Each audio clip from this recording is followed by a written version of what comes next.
Hippocrate l'a dit il y a très longtemps, que ton alimentation soit ta première médecine. Donc évidemment, tout le monde sait maintenant que bien manger, c'est une des conditions qui font qu'on va bien vieillir.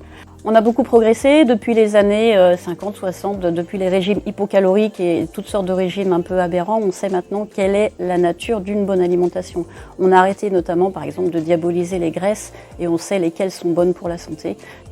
Et beaucoup de travaux récemment se sont penchés également, vous le savez, sur le microbiote. Et donc, sachant que l'axe intestin-cerveau est très très important, il est évident que l'alimentation qui va nourrir le microbiote va être liée avec tout le fonctionnement de l'organisme, du cerveau à la digestion. Un élément quand même important, c'est que l'organisme a besoin de certains nutriments, mais ce qui est important aussi, c'est ce dont vous avez envie. Parce qu'il ne faut pas oublier que l'organisme, normalement, sait vous dire de quoi vous avez besoin. Et une alimentation saine va forcément vous permettre d'avoir un corps sain et d'avoir un vieillissement optimal.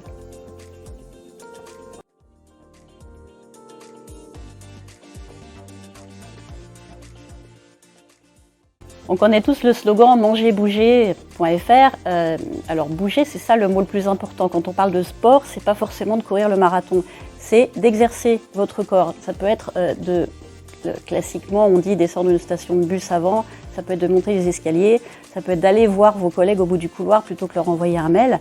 Des petites choses comme ça qui font qu'on exerce son corps, on fait marcher ses muscles et on évite surtout de rester assis plus de 2 heures d'affilée.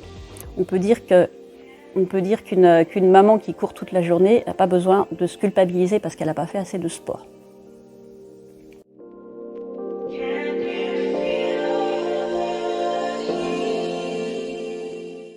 Le stress, un des grands problèmes pour beaucoup de gens de nos jours, qui est un élément délétère pour la vie et pour le vieillissement, puisque si on stresse trop, on vieillit plus vite. Et ça a été biologiquement prouvé.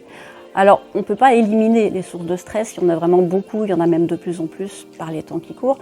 Donc il faut apprendre à gérer ce stress, à faire en sorte qu'il n'ait pas tant d'impact sur soi.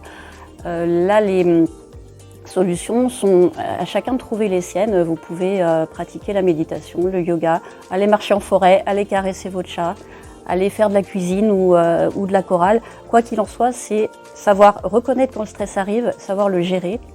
Et puis il y a des pratiques qui sont assez faciles à tester, comme la cohérence cardiaque qui fonctionne bien sur les stress ponctuels, ainsi que tout ce qui est pleine conscience.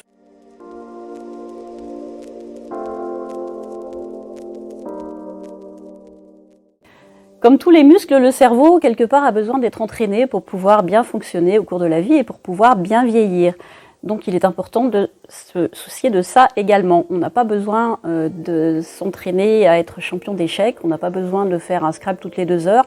Vous pouvez tout à fait aller au cinéma, profiter du temps qu'on a souvent à la retraite pour pourquoi pas commencer une nouvelle activité, apprendre une langue étrangère, apprendre à jouer d'un instrument de musique ou à faire une activité manuelle. L'important, c'est de l'entretenir de façon régulière et c'est en fait pas très compliqué à faire. Il faut juste prendre le temps et savoir penser à le faire.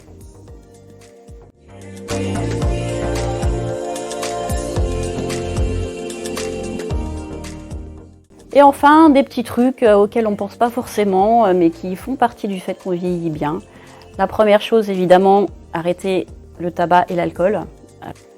Sortir avec des amis ou rencontrer des gens que vous ne connaissez pas. Faire des découvertes, aller à des conférences, entraîner votre cerveau à affronter des choses nouvelles. Ça, c'est quelque chose de très important qui a une action préventive dans le vieillissement.